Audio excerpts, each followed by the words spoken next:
recently ran into a very well-known left-wing comedian. That's most of them, of course. And he and I have had some friction. I'll put it mildly. And he said, "How are you feeling about the first month of your boy being in office?" I said, "I'm feeling great." You kidding me? I honestly am over the moon about what he's done. How could you be over the moon? Number one reason he ran was because of the economy. Price of eggs. Price of eggs still up. I said, "No, they're not." He said, "Yes, they are." I said, honestly, this guy is very, very wealthy, by the way. I said, "Are you the one doing the shopping?" He admitted that he wasn't.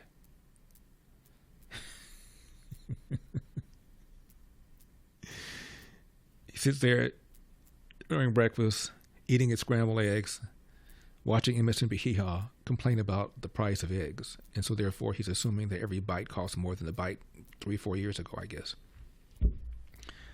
I said, actually, since the president's been in office, the wholesale price of eggs has gone down substantially. There's always a lag time between the time the wholesale prices go down and the retail prices go down. But they've already started to go down. They're going to be going down substantially over the course of the next 2 or 3 weeks. That's a big lie. And we talked about other things, talked about Doge, of course. And I said, can you at least give Donald Trump a high five for the borders? Biden for 4 years. Alejandro Mayorkas, his DHS. You can't secure the border without comprehensive immigration reform, which is a code word for amnesty. Granting a whole bunch of people a pathway to citizenship in exchange for then maybe we'll do something to secure the border. And Republicans, of course, are not going to buy that. We tried that. 1986, Ronald Reagan called it amnesty because that's what it was. He was promised 2 things in exchange for allowing 1.5 million people to have legal status and a path toward citizenship. I said 1.5 million. It ended up being 3 million, which of course is what the same thing would happen if we were to do an amnesty deal this time, because the numbers the left always says are dramatically lower than what the numbers really are. The 2 things Reagan was promised was that employers who knowingly hire illegal aliens would be severely punished and the border would be secured, neither of which happened. And his AG, Ed Meese, has said publicly, and once said to me privately, we got rooked. So it's not going to happen again. Within a matter of days, illegal border crossings plummeted. And now we have this situation, number 18. You spent how long, going along the About border? 4 hours. And how different was this trip versus past trips Well, we during did different not see administrations? a single migrant or asylum seeker. And typically, when we go to the U.S.-Mexico border, we at least see one group of people who are trying to cross into the U.S. illegally. We did not see a single migrant. We saw soldiers, Border Patrol agents, and National Guard troops and vehicles and barriers, but no migrants.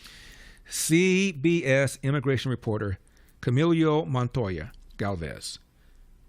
Hours at the border, didn't see a single migrant. You can't, at least, I said to the gentleman, give Trump credit and recognize that you were lied to by Mayorkas, who says, A, the borders are secured when they weren't, and B, that the only way to really get it done is through comprehensive immigration reform. Finally, there is some good news. These are staples in all of our fridges. A lot of people love eggs. Many of us have them. And finally, I have some good news for you. The USDA says wholesale egg prices dropped for the 3rd straight week, and it's a pretty big drop. The average wholesale price nationwide fell to $4.15 per dozen. So let's put that in perspective. That is down about $2.70 in just 1 week. Prices were over $8 at the end of last month. So part of the reason for the steep drop is people were put off by those high prices, so demand is lower. The other reasons, experts say, are because bird flu outbreaks have decreased. And get this, Easter is really late this year, so demand isn't that high right now. However, USDA also says Declines haven't been reflected at store shelves yet, so you still may see those higher prices. But experts say consumers should start to see those prices drop by the time Easter finally rolls around, just in time to dye those Easter eggs. Ruh-roh. I'm a big fan of the Three Stooges. My mother despised them, thought they were silly. Of course, they were silly. That's why we liked them. And they had a running line. Mo would say, Curly believes he's a chicken. And the person to whom he says would say, well, why don't you have him see a psychiatrist? Mo says, we need the eggs. So after a pretty tempestuous conversation with my friend, I said to him, let me just ask you a real simple question. How is it somebody like you, who did not come from wealth, managed to become a very, very rich person in a very competitive field, a field of stand-up comedy? How can you be so angry? Ladies and gentlemen, I give you Joy Reid, number 4. And I mean, and as somebody who's, my parents, my father was from the Congo and my mother was from Guyana. And so they were the immigrants who came here on purpose and they got the rude awakening. My mother got the rude awakening, like, ooh, it's racist here. that's weird. For some reason, she was like, told me, why go to first school? Yeah, she's like, tell me this is the land of opportunity, but not for me. It's weird. Parents from Africa came here to America and got the rude awakening. Notice how happy she is about it. The rude awakening, of course, is that America is racist. Joy Reid attended Harvard for years, had a show on MSNBC where she made an estimated $2 million at least per year.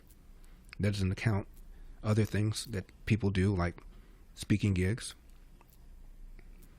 And here she is, going BMW about how racist America is. So again, I said to my friend, please explain to me how somebody like you, who came from humble beginnings, manages to become a multi-millionaire in a very competitive field of stand-up comedy, is so angry.